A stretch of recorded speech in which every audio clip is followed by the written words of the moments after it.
Hey, thanks for watching. I wanted to come today and talk about kind of an unpopular topic, which is submission. I was reading in Second Samuel this morning, and there's a really great example of male submission. Then I want to talk about female submission and what that looks like. Because I think that a lot of times when we think about submission in biblical terms, we think about how women need to be submissive to their husbands, and that gets us all riled up. So I wanted to kind of start off with an example of what submission to the right leadership looks like so that we can kind of contextualize the charge for women to be submissive. And just also to show us that it's not only women who are called to be submissive, where men and women are called to be submissive to God's will. Yeah.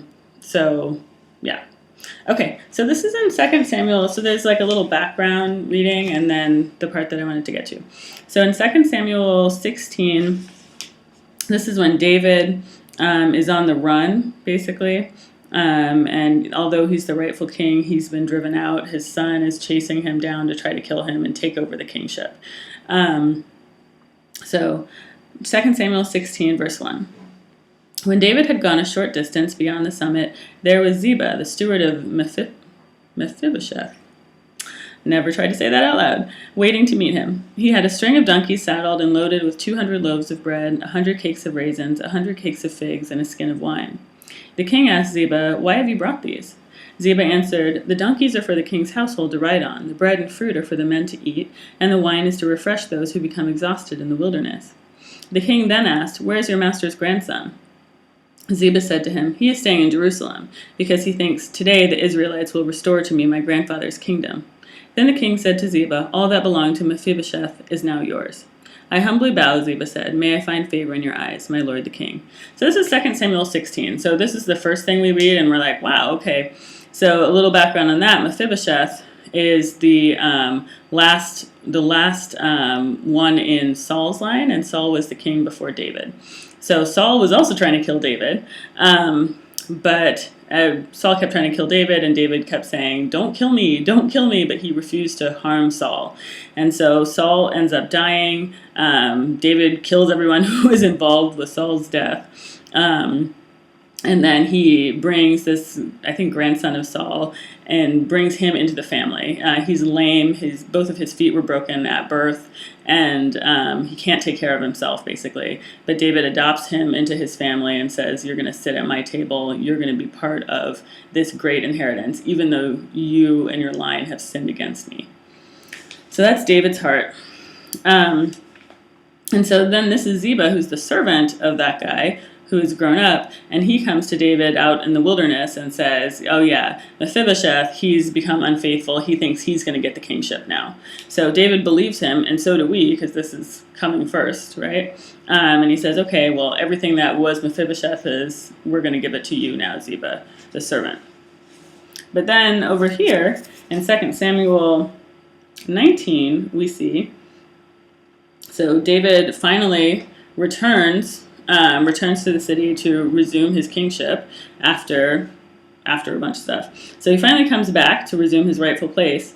And then it says in chapter 19, verse 24, "Mephibosheth, Saul's grandson, also went down to meet the king. He had not taken care of his feet, or trimmed his mustache, or washed his clothes from the day the king left until the day he returned safely. When he came from Jerusalem to meet the king asked him, 'Why didn't you go with me, Mephibosheth?'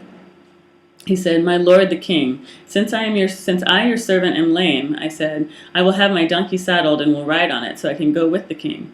But Ziba, my servant, betrayed me, and he has slandered your servant to my lord the king. My lord the king is like an angel of God, so do whatever you wish.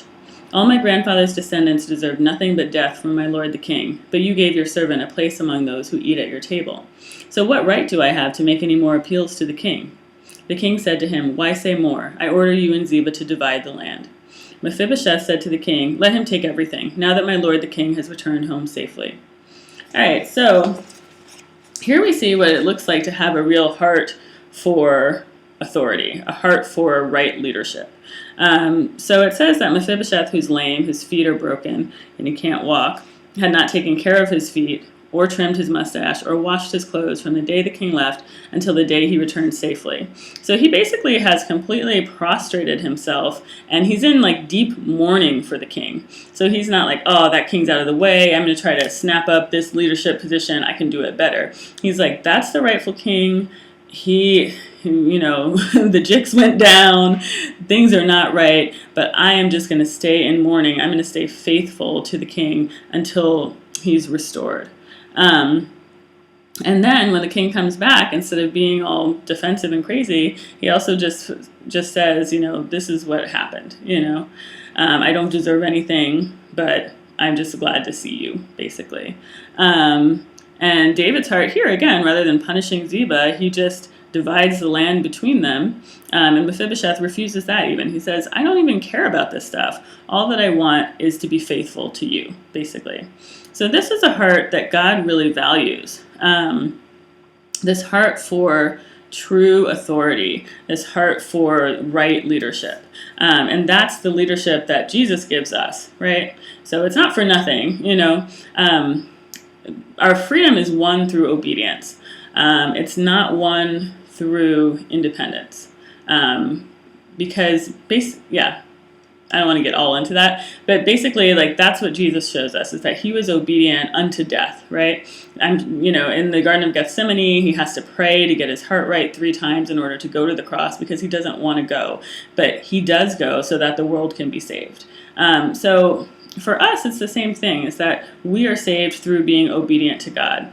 And if we properly understand God, then we understand that God has put all of the authority that's currently in our life for a reason. So when we're obedient to the authority that's in our life, we're being obedient to God as well. So that's why it's valiant and beautiful that Mephibosheth just was like, you know what, there's nothing, I'm not going to do anything until the proper king comes back and tells me what to do. And also that he's like decidedly not trying to usurp the kingship here, because it's not his role, and he knows it's not his role.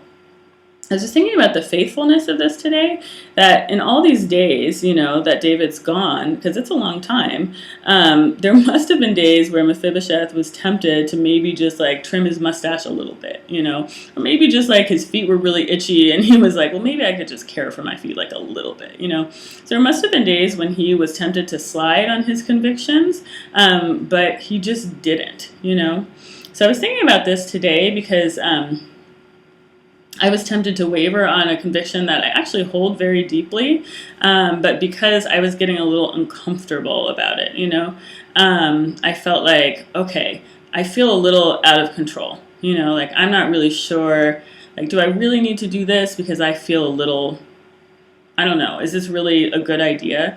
Even though there are scriptures that back it up, even though it's something that I actually do believe strongly. So I think that, I don't know, it just really touched me today that Mephibosheth, he didn't know when David was coming back. He must have had days where he was tempted to not be as faithful as he was. But because he stayed faithful, because he really valued David's kingship, he was rewarded. And because the fact also that David's return to being king was its own reward, God found him to be faithful. So I wanted to kind of look at another scripture with that. So this one you may have heard. This is in 1 Peter chapter 3, verses 1 through 6. And this says, wives, in the same way, submit yourselves to your own husbands, so that if any of them do not believe the word, they may be won over without words by the behavior of their wives, when they see the purity and reverence of your lives. Your beauty should not come from outward adornment, such as elaborate hairstyles and the wearing of gold jewelry or fine clothes. Rather, it should be that of your inner self, the unfading beauty of a gentle and quiet spirit, which is of great worth in God's sight. For this is the way the holy women of the past who put their hope in God used to adorn themselves. They submitted themselves to their own husbands, like Sarah, who obeyed Abraham and called him her Lord. You are her daughters if you do what is right and do not give way to fear. Okay, so this is such an awesome passage, and it talks a lot about submission. So it talks about also the power of submission. So it says that if as a wife, and in the passage previous to it, it also says, slaves, submit yourselves to your masters. So it's not just for wives. It's really saying to submit yourself to the authority in your life because God has put it there. God has given someone else an office that's above yours, and you need to respect God's will there. So, the passage previous to it in 1 Peter 2:18, it says, "Slaves, in reverent fear of God, submit yourselves to your masters, not only to those who are good and considerate, but also to those who are harsh. For it is commendable if someone bears up under the pain of unjust suffering because they are conscious of God." So this is, again, it's sort of like a hard teaching, because I think in our modern sort of like independent, self-reliant kind of way, we think about, slavery or whatever, and we're like, oh my gosh, like there's no way, like obviously it's wrong, But what God says is to submit yourself to your masters. And he also says for wives to submit yourselves to your husbands so that if any of them do not believe the word, they may be won over without words by the behavior of their wives. So basically what God is saying here is that submission is really powerful. It can win wars that fighting can't. By submitting yourself, you can actually become more powerful and also make the people who are in charge of you do the right thing. So that's actually pretty awesome. And also, so it actually wins people to God. If you submit yourself to authority, to godly authority, that's kind of important. But if you submit yourself to godly authority, then you can win over others just by your behavior. So that's also like 2 Timothy 4:16. Watch your life and doctrine, because if you do, you will save. If you persevere in them, you will save both yourself and your hearers. So the way your life looks has the ability to save other people as well as yourself.